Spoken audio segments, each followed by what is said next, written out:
Close your eyes for a moment and picture this. It's the summer of 1518. You are in Strasbourg, a bustling medieval city along the Rhine River, then part of the Holy Roman Empire. The streets are narrow, lined with timber-framed houses. The marketplace is crowded with merchants selling bread, fabrics, and tools. But beneath the noise and activity, there's tension. Food is scarce. The region has been struck by famine. Disease lingers in the air, and religion dominates daily. Life. People live in constant fear of God's judgment and the power of saints to bless or curse them. Now imagine you see a woman. Her name is Frau Trophäa. Step into the street. She begins to dance. At first it seems amusing, maybe even entertaining. She spins, stomps, and sways with no music to guide her. Passers-by stop to watch. Maybe they assume she's mocking someone or letting off steam. But then hours pass. The laughter fades. Something is wrong. She cannot stop. Day turns to night. Then morning comes. And still she dances. People whisper. Is she possessed? Cursed? Sick? Her husband pleads with her to rest, but her body refuses. By the third day, crowds are gathering. And then, one by one, others begin to join her. Within a week, dozens are dancing uncontrollably. By the end of July, chroniclers report around 400 people were caught in this strange affliction. This was no festival. The dancers didn't laugh or sing. Their faces showed pain, fear, and exhaustion. They begged for release, but their legs kept moving. Their feet bled, their bodies trembled, and still they danced. Some collapsed from exhaustion, only to wake up and continue. Some never woke again. Heart failure, stroke, dehydration. All claimed lives. City leaders were horrified. Strasbourg was already on edge. Famine had left people hungry and weak. Disease had killed many. Religious visions and superstitions weighed heavily on the population. People believed in curses, demons, and the wrath of saints. To the citizens, this looked like punishment from heaven itself. The local council consulted doctors. The physicians ruled out demonic possession, but suggested an unusual diagnosis: overheated blood. The cure, they believed, was to let the sickness burn itself out.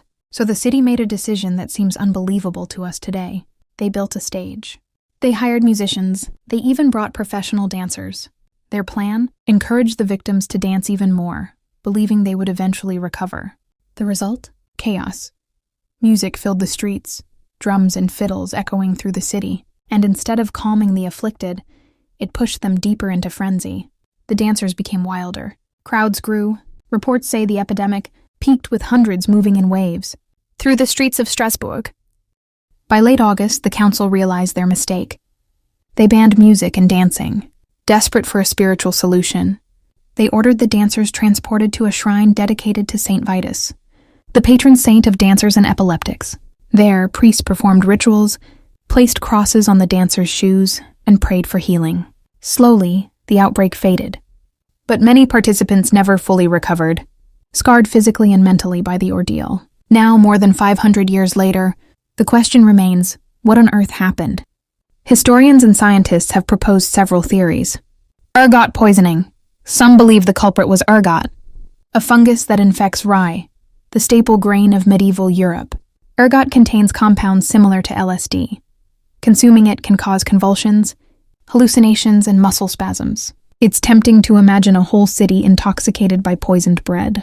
But critics point out that ergot poisoning usually makes people collapse, not dance continuously for weeks. Mass psychogenic illness, also known as mass hysteria. Strasbourg in 1518 was a city of immense stress. Starvation, disease, and spiritual fear weighed on everyone. In such an environment, a single person's breakdown, like Frau Trophäa's dancing, could trigger a contagious psychological reaction. One after another, people subconsciously caught the behavior.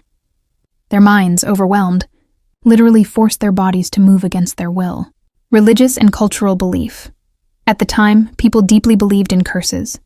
Saint Vitus was feared as a figure who could inflict uncontrollable dancing as punishment. If enough people believed they were cursed, their minds could make it real. This shows the incredible power of belief over the human body. Some scholars even suggest it may have been a combination. Ergot poisoning creating strange bodily sensations, mass hysteria amplifying it, and deep religious fear giving it shape. Interestingly, this was not the only outbreak of its kind. Medieval records mention smaller dancing manias across Europe, including in Germany, Switzerland, and the Low Countries. But Strasbourg's outbreak in 1518 was by far the largest and deadliest. Imagine the scene again. Streets filled not with music and joy, but with people staggering, collapsing, and rising to dance again. Their faces pale, their lips dry, their feet shredded and bloody. For bystanders, it must have been terrifying. For participants, it must have felt like being trapped in a nightmare with no escape. The dancing plague of 1518 remains one of history's greatest medical mysteries. Was it disease? Was it the power of belief? Was it a collective psychological breakdown? Or was it something we still can't explain? Whatever the answer, this bizarre chapter reminds us of the thin line between mind and body, between culture and biology. It shows how fear, stress, and faith can manifest in ways so dramatic they can reshape an entire city.